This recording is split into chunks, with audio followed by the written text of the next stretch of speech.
Hello students, this is the video guide for the Rhetorical Analysis journal entry over Pearl Harbor. As always, you need several documents, and you have seen these time and time again, and so I won't spend a lot of time on this. You will need the elements of rhetorical analysis, which we've looked at many times for every single assignment we've done thus far. And so it has the purpose verbs.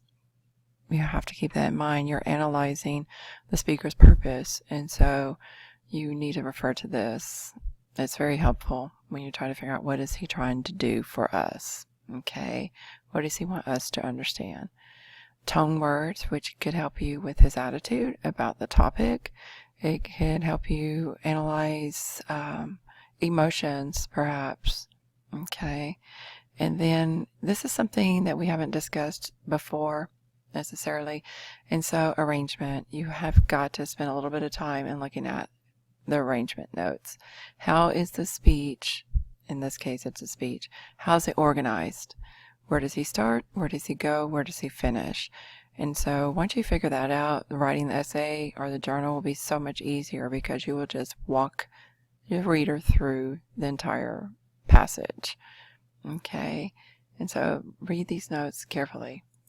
You will also need the appeals in detail.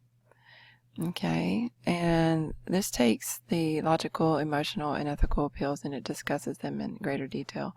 And we've already spent some time doing this. But this tells you how to create a logical appeal, or how the speaker creates a logical appeal. And some ways that they do that is by allusions. They allude to history or mythology or literature or biblical allusions. So if you see a speaker doing that, he's trying to appeal to our logic. Some of the obvious ways is by providing facts and statistics or citing authorities. And then cause and effect is a logical appeal. And by defining a topic or a subject, you are using logic. And finally, an analogy. An analogy is where you take something that's really complex and you compare it to something very common and familiar. That is appealing to the reader's thinking, so it's logical. Ethical appeals is where the speaker's trying to gain our trust, and we know this, we've talked about this several times, but this tells you a little bit more detail on how he does that.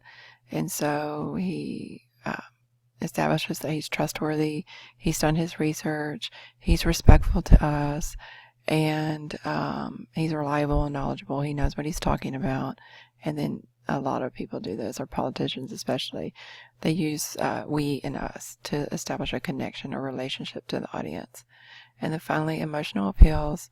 The ways that people create an emotional appeal is by using language that's highly emotional, very connotative diction, emotionally charged words, or they use imageries that appeal to our senses. And it's kind of poetic sometimes. You'll see figurative language like similes or metaphors, and then storytelling, personal anecdotes. And so those are emotional, those create emotional appeals.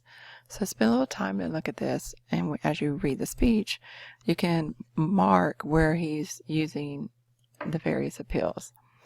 Now the new thing we haven't really looked at in great detail is PIGSAC. It's the rhetorical situation.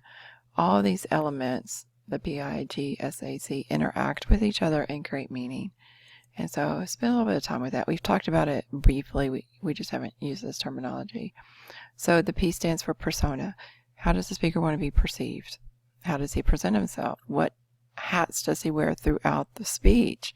At some point, Roosevelt might be the commander-in-chief.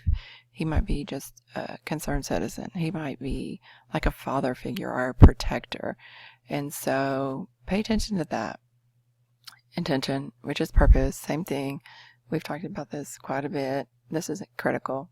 You have to understand his purpose. What is he trying to do for us? Genre is just the form of it. Is it a speech, poem, letter, essay? Subject, what's he talking about? And there's several subjects in any given speech. Audience is important. You have to know your audience when you're giving a speech or writing a letter or essay. What do you know about them? What are their attitudes? What are their beliefs? Because you want to use that in your speech. You want to appeal to that. And then context. This is important. Okay. What's going on at the time? What are the circumstances? What has motivated the speaker to speak at this time? And so you have to understand this. So spend some time with that. I would have it out as I read. And then the main questions, we've looked at this quite a bit. Try to answer these questions as you write your journal entry. Okay. A couple of little things that help you with the writing. One is called the Pearl Harbor sandwich. This tells you how to embed your textual evidence properly. Please don't ever just plop an entire sentence down in the middle of a paragraph. That's bad writing. You need to create a sandwich, a quotation sandwich. And that's where you have 3 pieces. Okay, and here's the example. This is from the speech. Okay, it's the entire sentence. I'm going to take the sentence and I'm going to embed it properly. And so the sentence says the United States was at peace with the nation at the solicitation of Japan, was still in conversation with its government and its emperor, looking towards the maintenance of peace. That's from Roosevelt's speech. Now, in order to make it nice, a nice solid sentence, I would need the top slice of bread, which is the lead-in. You kind of describe what's going on when this quotation occurs. And here's the example as Roosevelt describes the relationship between the United States and Japan. That's my lead-in. Then the me is the most important parts of the quotation. This says try not to have more than 6 words in a row. We want more of you and less of him. You're trying to take the things he says and analyze them. Okay, here's what I think are the 2 most important parts of that long sentence. At peace with the nation, still in conversation. So that's my meat. And the bottom slice is the lead out, where you provide a little bit of commentary. And what's really nice is the purpose. Try to provide purpose. Why did he just say what he said? And my bottom slice is where he's emphasizing deceit, how Japan is deceitful. And you'll see this when we look at the speech. And here's all the pieces put together. Okay, as Roosevelt describes the relationship between Japan and the United States and Japan, he asserts that the U.S. believes itself at peace and still in conversation, to emphasize the deceit of the empire. I would get rid of these 2 Japans if I had to revise and edit this, because I don't really like them there. Again, here's some purpose verbs, so look at that. And then finally, analyzing this is in the poetry folder. It is, we use it when we analyze the poems. It tells you how to embed the elements, the rhetorical strategies nicely. So like if you're going to analyze his diction, you can use this little template if you're struggling. This is really for struggling writers. This is similar to the sandwich, so you can use either one to help you embed your quotations better. Okay, or use both. And then finally, you will need the planning guide and the speech. And so the planning guide has the steps. This will walk you through the process of rhetorical analysis. And then it has an example outline. So when you write your essay eventually over another speech, I would have this out and you would, use it to compose an essay. Now the steps, you have step 1 is where you look for the unfamiliar words. You have to know what the words mean in order to analyze them. Step 2, you complete PIGSAC. I try to go to the 5th slash, which means I try to provide 5 personas that the speaker uses. It gives me better insight into the purpose. What are some of the appeals that he uses? What are the rhetorical devices like simile, metaphor? If you're unfamiliar with these, again, all of those, the terminology is in the elements of rhetorical language. If you don't understand or you don't know what syntax is, look at the notes. Syntax is really like the sentence structures or the weird punctuation or unusual repetitive punctuation, the types of sentences. Okay. Step 5, this is very crucial. You divide the passage into parts. And that's dealing with arrangement. And so how is it organized? Where does it start? Where does it shift? Where does it end? Okay, and so you have to do that. You have to do that in order to write an essay, because each part will become a paragraph. Okay, and then 6, you write your essay. For today's assignment, you're just writing a journal. Okay, and so here we go. Let's look at the speech and do some of these steps. Pearl Harbor speech. I would have that out. And then right next to it, I would have the guide to the planning guide. A key.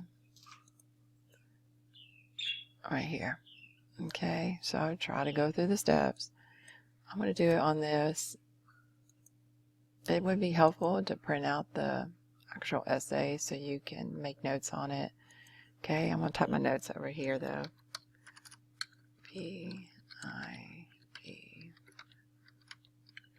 Exact. Okay, so as I read it and I come across some of these elements of the rhetorical situation, I will make a note. And it would just help me with writing the introduction. The genre, I already know what it is. It's a speech. There's only one genre, speech.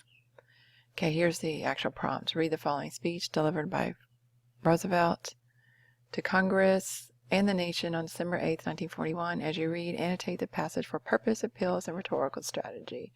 Okay, we know a little bit about Congress. The context is December 8th. WW2 is going on at the time period, and it's a day after Pearl Harbor bombing. Okay, oops. The audience, the nation, Congress. Sometimes audience, you have to figure it out because he's also talking to the Empire of Japan. He's talking to his allies. Okay. Now, let's read this briefly, some parts. Mr. Vice President, Mr. Speaker, members of the Senate and the House of Representatives, yesterday, December 7th, 1941, a date which will live in infamy. This is key. I want to highlight it. The United States of America was suddenly and deliberately attacked by the naval and air forces of the Empire of Japan. Okay. The United States was at peace with that nation, and at the solicitation of Japan was still in conversation with its government, looking towards the maintenance of peace. All these, I think, are really important parts of the speech. Indeed, 1 hour after the Japanese air squadrons had commenced bombing the American island of Oahu, the Japanese ambassador to the United States and his colleague delivered to our Secretary of State a formal reply to a recent American message. While this message stated it seemed useless to continue negotiations, it contained no hint of war or armed attack. So far, he's given us background information about the relationship between the United States and the Empire of Japan. Okay, he's also emphasizing here how the Japanese were very deceitful. We thought we were trying to talk, and then all of a sudden they attack us.